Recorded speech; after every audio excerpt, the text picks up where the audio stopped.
Vamos a hablar de este tema. Desde Cuba, Estados Unidos escaló la presión sobre el régimen cubano con la inclusión en la lista Clinton de Miguel Díaz-Canel y su esposa, además de familiares de Raúl Castro. Pero entre tanto, el Observatorio Cubano de Derechos Humanos ha solicitado formalmente a la Unión Europea la creación de un fondo internacional de indemnización para víctimas del régimen cubano. Vamos a hablar de este tema. Saludo a Alejandro González, es el director del Observatorio Cubano de Derechos Humanos. Alejandro, gracias por acompañarnos.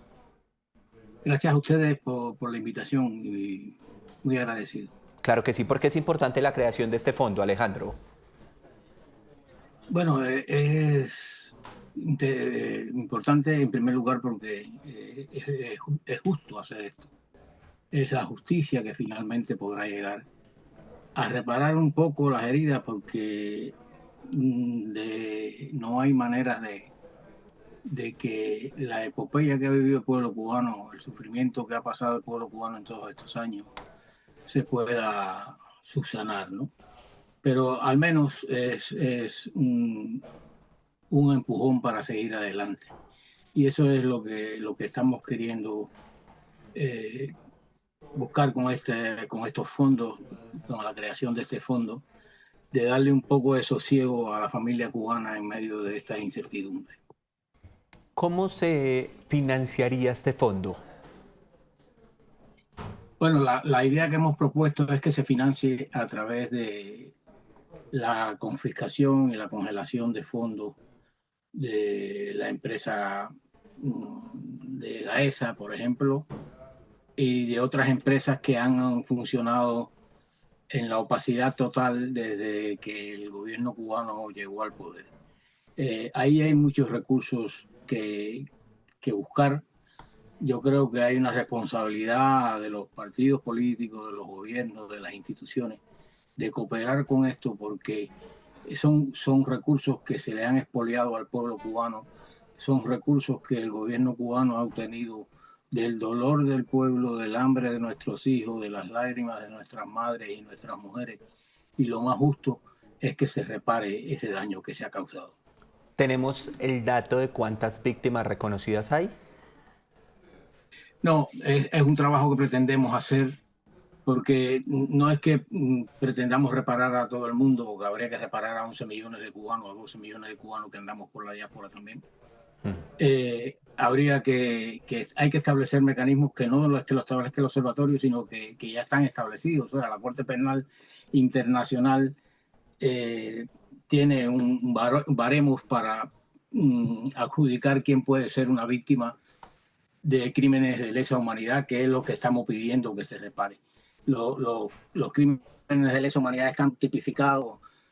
Para ser víctima de un crimen de lesa humanidad, pues debe de tener ciertas condiciones. No todo el mundo puede adjudicar los, los, las pruebas, las condiciones que hay que requieren una certificación de ese estatus, ¿no? Usted me decía al inicio de la respuesta, me llamó mucho la atención, reparar un poco las heridas de las víctimas. ¿Cómo han sido estos años? ¿Cómo ha sido ese régimen? ¿Cómo ha sido el sufrimiento que han tenido que padecer a propósito de lo que uno trata de contar como periodista, pero que es difícil de describir en una entrevista? Mire, en estos años ha habido miles de fusilados, centenares de miles de personas que han tenido que salir del país, decenas de miles de presos que han sido condenados injustamente, entre los cuales me cuento con honor solamente por pensar o por disentir de las políticas del Estado, ¿no? Entonces, esa larga lista de penas que ha provocado esta dictadura de más de 60 años, de alguna manera tiene que resarcir los daños que ha causado, ¿no? Yo creo que el dolor y el sufrimiento que el pueblo ha pasado y el hambre que está pasando en estos momentos, eso no se sustituye ni se recompensa ni se cura. Pero como decía ahorita, al menos podemos darle el aliento para que el pueblo siga tirando para adelante, como se dice aquí en España, ¿no? Claro, ahí está, y me parece muy importante eso que usted me está diciendo, pero yo también quisiera preguntarle porque antes de que entráramos en contacto, uno prepara las entrevistas y se da cuenta de toda la presión que hay en Cuba, de todo lo que viene pasando, de las decisiones económicas. ¿Cómo está hoy actualmente la isla?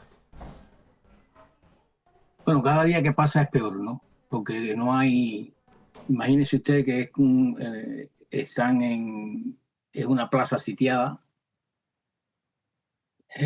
sobre todo sitiada por el propio gobierno que no permite que la gente prospere por no sé cuál es absurda concepción o principio.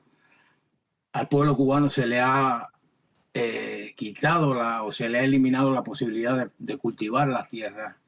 El Estado es el propietario de las mayores extensiones de tierra productivas de Cuba y eso está improductivo, cubierto de marabú, no sé si se conoce la palabra, es un arbusto que nace en Cuba y la mayoría de los campos cultivables están hoy mismo ocupados por eso, por ese arbusto inutilizadas las tierras, ¿no? Y sin embargo el pueblo no tiene que comer.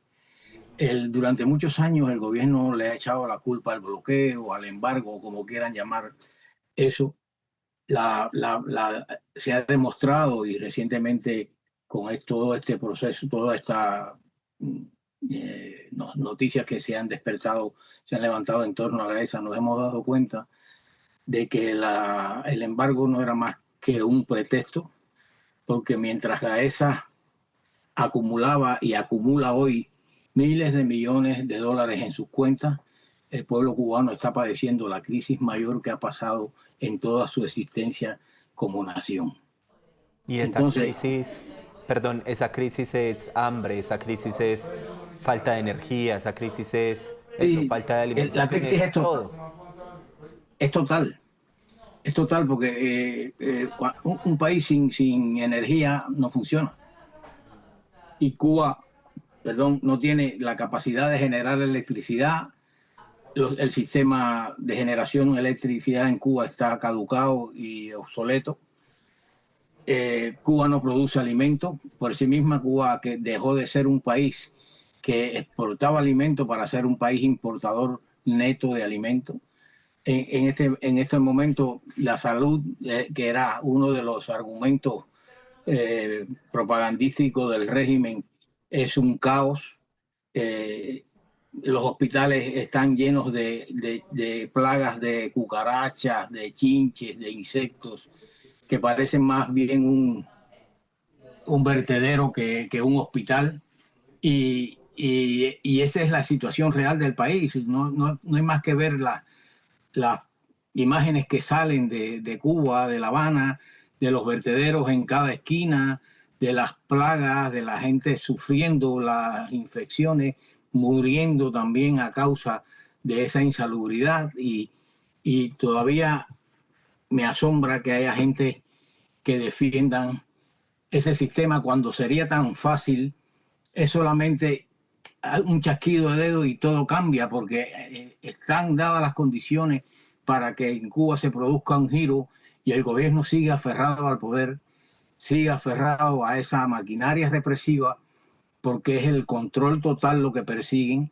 Quieren seguir explotando al pueblo cubano como esclavos que lo han mantenido durante todo este tiempo, Sí. pero eso, gracias a Dios, creo que pasará. Alejandro, y ese chasquido de dedos que usted menciona o que usted describe, ¿cómo se podría dar?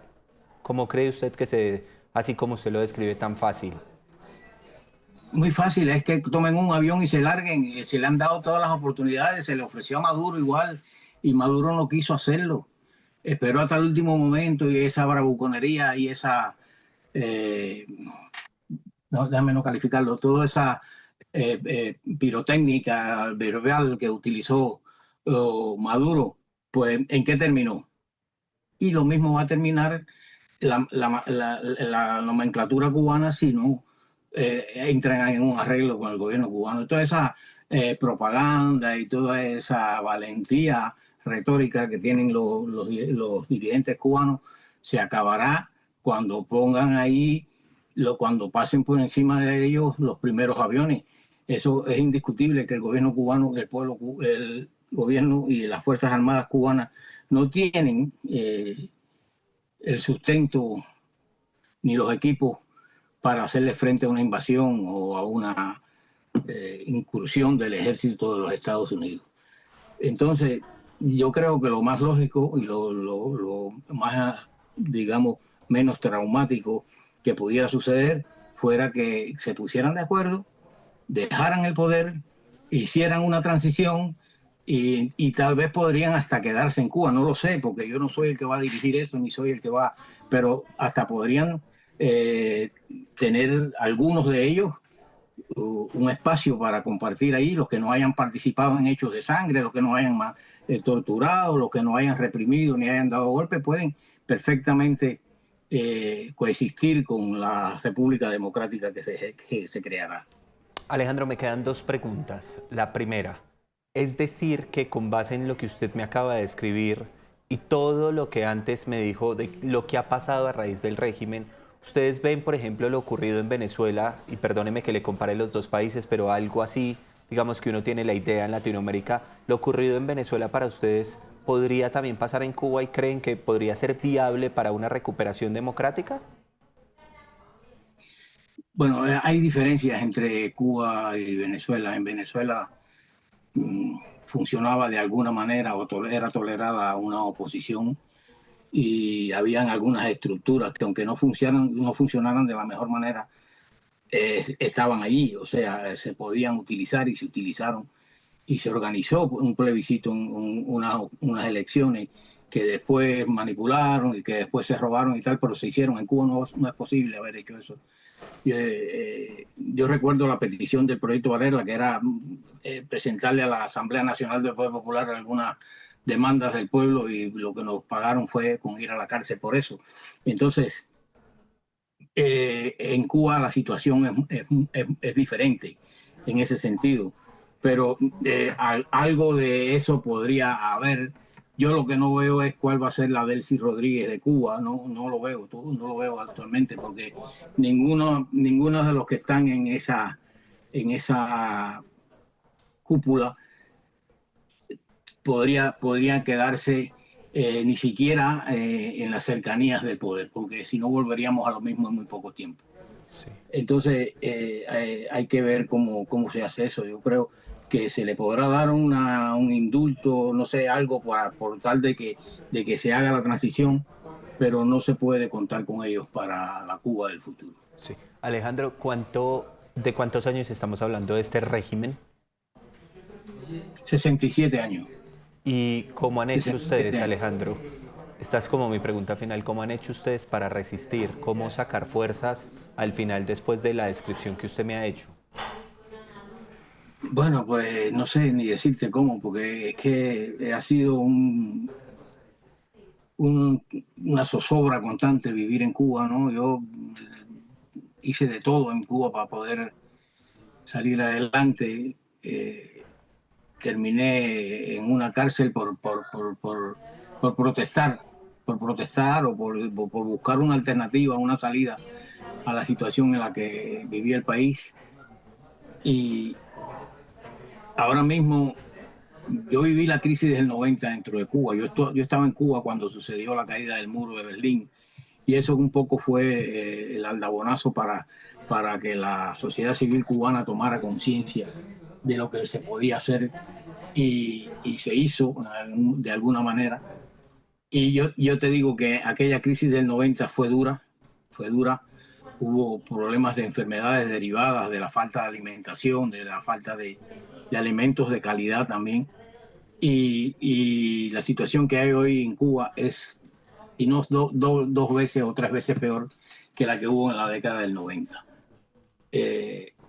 Te digo que hay lugares donde son 30 y pico de horas de apagón sin luz, con lo que todo eso, con lo que eso significa, ¿no? Porque sin electricidad y sin energía, como te decía ahorita, no funciona un país y no funciona una vivienda. Entonces, es difícil a veces conseguir el alimento, y más difícil es guardarlo, y más difícil es a veces prepararlo, porque no hay ni electricidad, ni hay combustible para cocinar. Es una situación que yo hablo diariamente tengo familia en Cuba y hablo también con amigos que son ahora miembros de la sociedad civil y que ya llevan mucho tiempo allí, y las vicisitudes y las dificultades que atraviesan son inimaginables, son inimaginables. La sociedad civil cubana, la sociedad en general, es una sociedad que está enferma, enferma de hambre, enferma de falta de libertades, pero también está enferma porque ese gobierno de tantas y tantas décadas de malos tratos y de abusos ha enfermado también psicológicamente a todo el país. Pues Alejandro, gracias por no solo por estar con nosotros y también por la propuesta con la que arrancábamos esta conversación, sino también por tomarse el tiempo de escribirnos todo esto que está pasando, y por supuesto que queríamos abrir los micrófonos para conocer de primera fuente lo que usted tenía para contarnos. Gracias, Alejandro. Ha sido un placer. Muchas gracias a ustedes.